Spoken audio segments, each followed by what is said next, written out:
All right, let's get into it. We're going to talk about something that's probably the most important and maybe least understood piece of equipment in your entire house, your HVAC system.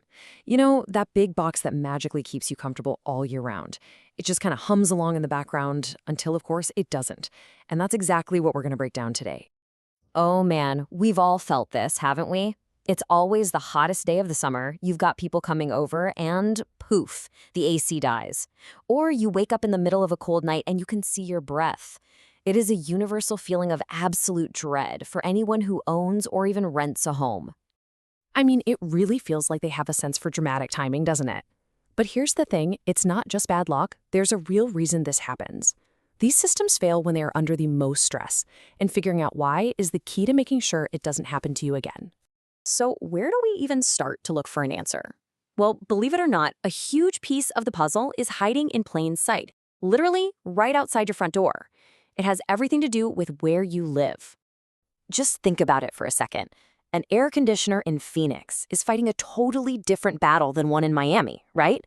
One's dealing with dry, scorching heat, the other, relentless humidity. So to really make this idea stick, we're going to zoom in on one specific location, San Marcos, California, and use it as a case study to see how all these little local factors can create the perfect storm for a breakdown. Okay, so check this out. This is like the invisible war being waged on your HVAC system every single day. First off, you've got this mix of hot, dry air from inland meeting salty, humid air from the coast. That combination is a killer for metal. It causes major corrosion. Then there's the ground itself.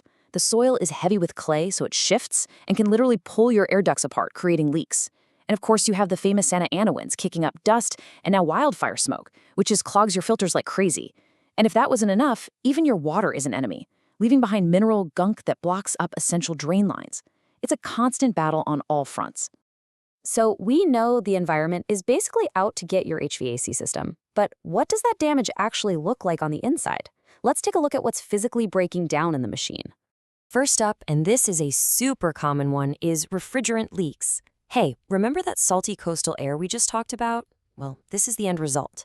It eats away at the metal coils, creating tiny microscopic holes, and the refrigerant, which is basically the lifeblood of your AC, just slowly leaks out. And this is the symptom that will drive you absolutely insane. You can hear the system running nonstop. Your electricity bill is creeping up and up, but the house just never feels cool. The system is working its heart out, but it just doesn't have the juice, the refrigerant, to actually cool the air. All right, next on our list is the failed capacitor. The easiest way to think about a capacitor is like the starter for your car's engine. It delivers a big jolt of electricity to get the main motor and fan running. But just like any battery, years of intense heat and constant use just wear it down, until one day it just can't give that jolt anymore. And you know, unlike that slow, sneaky refrigerant leak, this one is sudden. It's dramatic. It's game over. You'll flip the thermostat to cool. You'll hear the fan inside click on, but the big unit outside, complete silence. Nothing. And our third common problem brings us right back to that hard water we mentioned earlier. See, as your AC cools the air, it pulls a ton of moisture out. All that water has to go somewhere, so it drips down into a pan and out through a drain line. But over time, algae, slime, and mineral deposits can build up in there and create a really stubborn clog. Now here's the crazy part. Your system is actually smart. When that drain line gets clogged, the water starts to back up. There's a little safety switch, basically a float, that detects the rising water, and its job is to shut the entire system down to prevent a massive ceiling-destroying flood. So yeah, a little bit of gunk in a tiny pipe can bring your whole comfort system to a screeching halt. Okay, so your system's down. You know what might be wrong. What's next? You basically have three choices, and really understanding them can save you a ton of stress and, frankly, a lot of money. And here it is, the classic dilemma every homeowner faces. Repairing is obviously cheaper right now, and it makes perfect sense if your system is pretty new, and it's a one-off problem.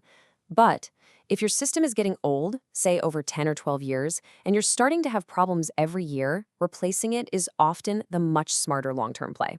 Sure, it costs more upfront, but you get a brand new, super efficient system that will actually lower your energy bills. But what if you could just avoid this emergency decision altogether? Well, that is the third path, preventative maintenance.